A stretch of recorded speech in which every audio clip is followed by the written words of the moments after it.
তো ফ্রেন্ডস, নতুন একটি ভিডিওতে তোমাদের সকলকে স্বাগত। তো ফ্রেন্ডস, আমি আজকে এমন একটি জায়গায় এসেছি, মানে সেবক রেলগেট থেকে একটু দূরে এখানে একটি নদী বয়ে গেছে। সেই নদীটি হলো সেবক খোলা নদী। তো বর্ষাকালে এই নদীর জল কিন্তু অনেকটাই বেড়ে যায়। তো সেটা দেখতেই আজকে চলে আসলাম। তো এখানে তো এসে দেখছি যে জলের প্রচণ্ড স্রোত। তো ভাবলাম যে তোমাদেরকে একবার দেখিয়ে দেই। তো চলো দেখা যাক। এই হচ্ছে নদী, সেবক খোলা নদী।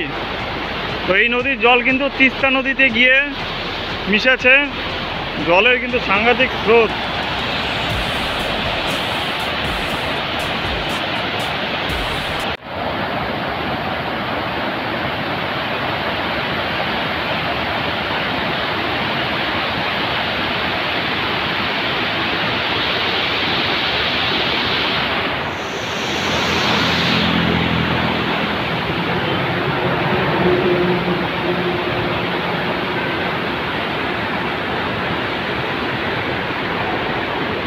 ফ্রেন্ডস, আমি এখন এই নদীর ব্রিজের সাইডে বসে আছি। তো ব্রিজটা একটু সরু, তো হাঁটারও সেরকম রাস্তা থাকে না।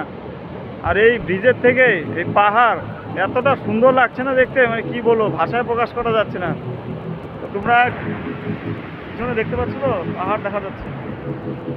তো চলো তোমাদেরকে দেখিয়ে দিই।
এই জায়গাটা কিন্তু অপূর্ব সুন্দর আমার কাছে লাগলো।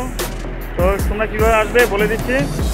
সেবক, তো তোমরা যখন সেবক স্টেশনে এসে নামবে ট্রেনে করে, বা যদি তোমরা বাসে বা রিজার্ভ গাড়িতে আসো, তাহলে যে রেলগেট আছে, রেলগেটের থেকে হাতের ডান দিকে রাস্তা ধরলেই সামনেই কিন্তু এই নদী পড়বে, মানে সেবক খোলা নদী। এবং সেখান থেকে এই সুন্দর অসাধারণ ভিউ তোমরা পাবে। ঠিক আছে? তো আমার তো দারুণ লাগছে। আরও অন্য জায়গায় যেতে হবে। তাই ভালো লাগলে লাইক, কমেন্ট এবং চ্যানেলটিকে সাবস্ক্রাইব করে দিও। তো টাটা।